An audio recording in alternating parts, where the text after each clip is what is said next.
നമ്മളെ ചായക്ക് സ്പെഷ്യലായിട്ട് ഉണ്ടാക്കാൻ നമ്മൾ വട്ടയപ്പമാണ്. അപ്പോൾ വട്ടയപ്പത്തിന് വേണ്ടി ഇതാക്കണം. 1 ഗ്ലാസ് പച്ചരി അത് നമ്മൾ വെള്ളത്തിലിട്ട് കുതിർത്തി ഇവിടെ വെച്ചിട്ടുണ്ട്.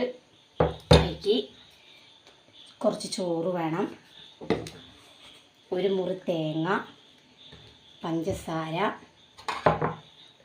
ഏലക്കായ, ഈസ്റ്റ്, അരയ്ക്കാൻ വേണ്ടി കുറച്ച് വെള്ളം കേട്ടോ. ഇത്ര വെള്ളം നമുക്ക് വേണ്ട, കുറച്ച് മതി.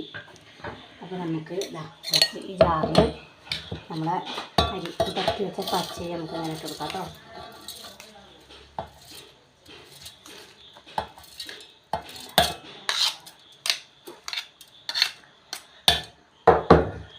അരിക്ക് കുറച്ച് ചോറ്,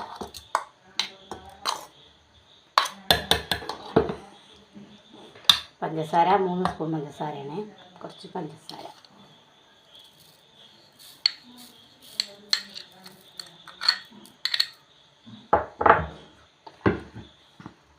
തേങ്ങ,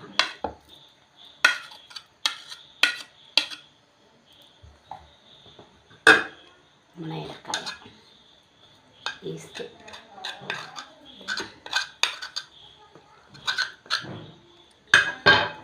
കുറച്ച് വെള്ളം,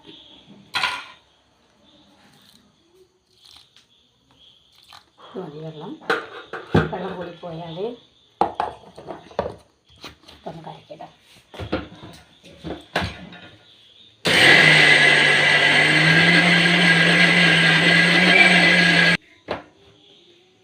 അപ്പോൾ കേട്ടോ, നമ്മുടെ ചോറും പച്ചരിയും ഈസ്റ്റും ഏലക്കായും പഞ്ചസാരയൊക്കെ നമ്മൾ അരച്ച് നല്ല പേസ്റ്റാക്കി വെച്ചിട്ടുണ്ട്. അത് നമുക്ക് ഈ പാത്രത്തിൽ വെച്ചിട്ട് കേട്ടോ.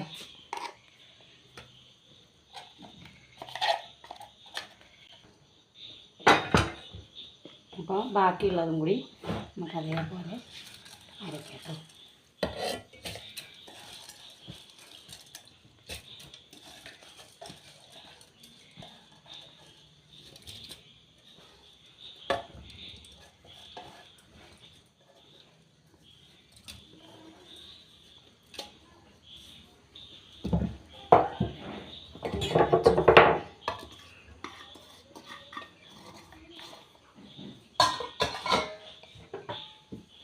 തേങ്ങ,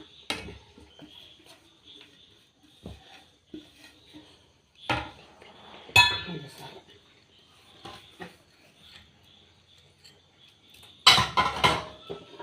നമ്മുടെ കറി, ഈസ്റ്റും, നമ്മുടെ വെള്ളത്തെ കുറച്ച് വെള്ളം നേരത്തെ വെച്ചാൽ മതി.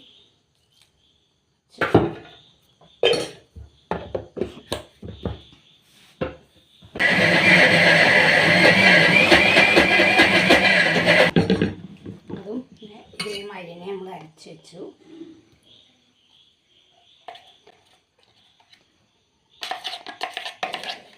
അതിൻ്റെ മാവൂടെ അരച്ചൂടെ റെഡിയാക്കി വെച്ചിട്ടുണ്ട്. നാളെയാണ് നമ്മൾ എനിക്ക് ചൂടുന്നത്. ഓക്കെ, ആക്കണം. അപ്പോൾ കേട്ടോ, നമ്മളിന്നലെ അരച്ച് വെച്ച് നമ്മുടെ ചോറും പച്ചരിയും പഞ്ചസാരയും ഈസ്റ്റും ഏലക്കായൊക്കെ പോലെ കൂട്ടിച്ച് ഞങ്ങൾ വട്ടയപ്പത്തിനുള്ള മാവ് കേട്ടോ. നല്ല സ്മൂത്തായി വന്നിട്ടുണ്ട്. അപ്പോൾ നമ്മൾ ഈ പാത്രത്തിലാണ് നമ്മൾ സെറ്റ് ചെയ്യാൻ പോകുന്നത്.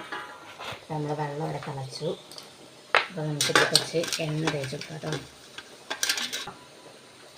നമുക്ക് നല്ലോണം ഇളക്കിയിട്ട്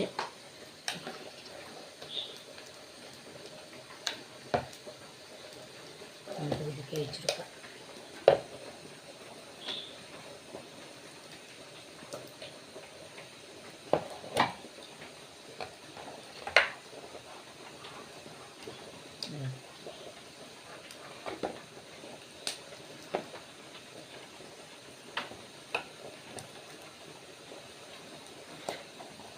ഈ ഒരു രീതി നമുക്ക് വേണം വെച്ച് കൊടുക്കാൻ.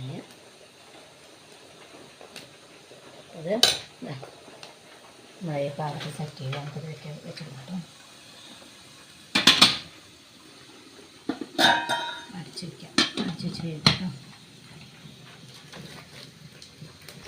അപ്പോൾ കേട്ടോ, നമ്മൾ വട്ടയപ്പം നമ്മൾ എടുത്തു.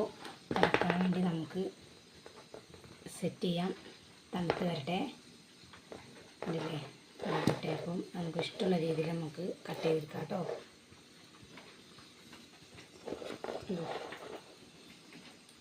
ചൂടാറട്ടെ.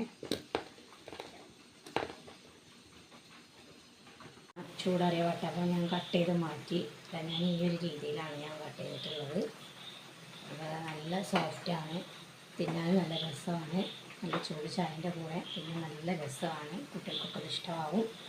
അപ്പോൾ എല്ലാവരും ഇത് ട്രൈ ചെയ്ത് നോക്കണം. ഇഷ്ടപ്പെട്ടെങ്കിൽ ലൈക്ക് ചെയ്യാം, ഷെയർ ചെയ്യാം, സബ്സ്ക്രൈബ് ചെയ്യാം, സപ്പോർട്ട് ചെയ്യണം, കമൻറ്റ് ചെയ്യണം. അപ്പോൾ അടുത്തൊരു നല്ല റെസിപ്പി ആയിട്ട് വീണ്ടും വരാം. അതുവരെ എല്ലാവർക്കും ബൈ.